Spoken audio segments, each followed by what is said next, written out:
West Virginia Public Broadcasting joins multiple community partners with a message that recovery from substance use disorder is possible and help is available. Wheeling native Bill Hogan has been in recovery for almost 50 years. His drug of choice wasn't an opioid, it was alcohol.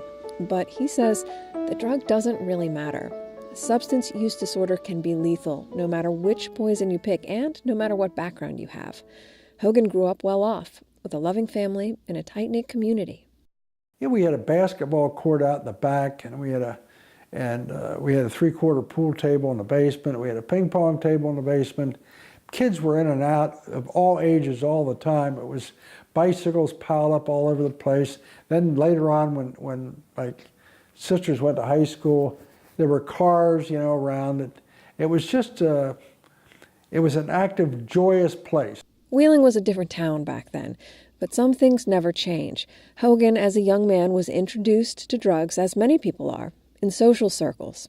When you were a senior in high school, we started drinking beer. It was a thing to do. Smoking cigarettes and drinking beer. And you had to learn to do both. They were both horrible tasting. First cigarette was awful. I can just remember. We tried everything. And so we were drinking beer, and I did that to be part of the gang. And then after a while, it did something for me.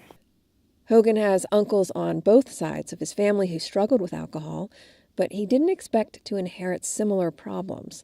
From his perspective, it was a long, slow slide into addiction.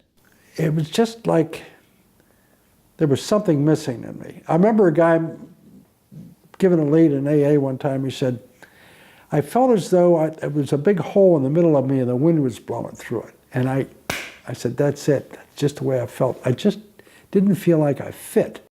When I got enough beer that time, I remember one time it happened, it was like something clicked. And all of a sudden I belonged. And I felt neat. I felt together. I was okay. Hogan ended up joining the Air Force. He drank on weekends. Then he came home.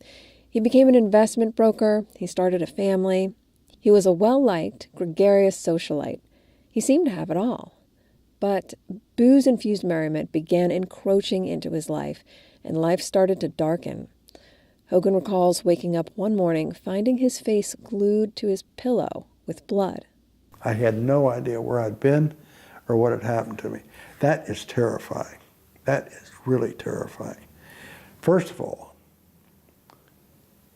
did I hurt somebody else? I mean, if somebody did this to me, what did I do to them? And where's the car? And, all these, like nightmares. I mean, it was all this, I can't express to you, or I can't describe how terrifying that is when you wake up and you know something bad happened, but you have no idea what it was. His dependence grew. Eventually, he shook too much to even hold a pen. He got fired. He became suicidal. Only then did Hogan look for help. He had at least 3 things going for him. He had good friends who knew the inside of recovery. He could afford to enter a recovery facility, and a recovery facility existed. That's where Hogan found Alcoholics Anonymous. Like I walked through a portal into a whole new universe. I didn't know it at the time, but I saw things differently. I saw the same things, but with a different attitude. Big point. I mean, it's simple, and that grew. And even today it grows. Over the years, his addictive personality found substitutes to be immersed in, like drawing and the natural world. These healthy addictions, along with community he found in recovery and tiny miracles here and there, made sobriety possible. These days, Hogan is on a mission to try to take the stigma out of addiction. His message is simple. I think everybody needs a hero.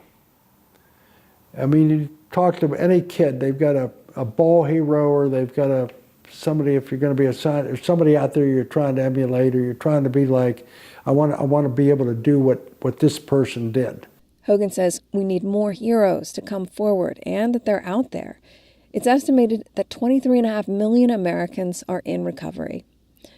Hogan hopes more of these folks will step out of the shadows of anonymity to inspire others to join the ranks. And he wants the others to know, with 1 in every 10 Americans in recovery, they'll be in good company. If you or a loved one needs help or information on substance use disorder, call West Virginia's toll-free number, 1-844-HELP, 4-WV. That's 1-844-435-7498.